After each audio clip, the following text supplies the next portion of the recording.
एक संत के पास कुछ शिष्य रहते थे। उनमें से एक शिष्य मंद बुद्धि का बालक था। एक बार गुरुदेव ने सभी शिष्यों को अपने करीब बुलाया और सबको 1 महीने के लिए ब्रज में अलग अलग स्थान पर रहने की आज्ञा दी और उस मंद बुद्धि बालक को बरसाने जाकर रहने को कहा। मंद बुद्धि बालक ने बाबा से पूछा, बाबा, मेरे रहने की व्यवस्था वहाँ कौन करेगा? बाबा ने हंसकर कह दिया कि राधा रानी जी वहाँ तुम्हारा ध्यान रखेंगी और सारी व्यवस्था करेंगी। कुछ दिनों बाद एक एक करके सब शिष्य लौट आए, पर वो मंद बुद्धि बालक नहीं आया। बाबा को चिंता हुई कि 2 महीने हो गए, मंद बुद्धि बालक नहीं आया, जाकर देखना चाहिए। बाबा अपने शिष्य की सुध लेने बरसाने आ गए। बाबा ने देखा एक सुंदर कुटिया के बाहर एक सुंदर बालक बहुत सुंदर भजन कर रहा था। बाबा ने सोचा क्यों ना इन्हीं से पूछें। बाबा जैसे ही उनके करीब गए, वो उठकर बाबा के चरणों में गिर गया और बोला, आप आ गए गुरुदेव, आप आ गए गुरुदेव।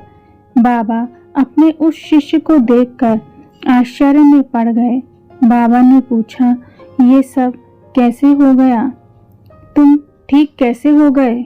शिष्य बोला, गुरुदेव, आपके ही कहने से स्वयं राधा रानी किशोरी जी ने मेरे रहने खाने पीने की व्यवस्था की और मुझे ठीक कर भजन करना भी सिखाया।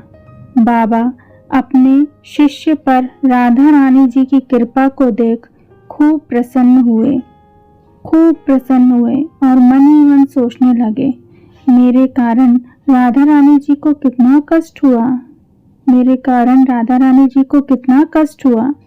उन्होंने मेरे शब्दों का मान रखते हुए मेरे शिष्य पर अपनी सारी कृपा की। इसलिए कहते हैं, गुरु की बात को खुद प्रभु भी नहीं टाल सकते। अगर शिष्य भी गुरु की आज्ञा मानते हैं तो हमेशा उनके साथ अच्छा होता है। जिस प्रकार उस मंद बुद्धि बालक के साथ उसकी गुरु की आज्ञा मानने पर वो ठीक हो गया। इसलिए ही तो कहा गया है कि गुरु ब्रह्मा गुरु विष्णु गुरु देवो महेश्वरः गुरु साक्षात परम ब्रह्म तस्मै श्री गुरुवे नमः। सभी गुरुओं को नमस्कार। इसका अर्थात गुरु ही ब्रह्मा है, गुरु ही विष्णु है और गुरु ही भगवान शंकर हैं, गुरु ही साक्षात परम ब्रह्म है। ऐसे गुरु को मेरा प्रणाम। धन्यवाद।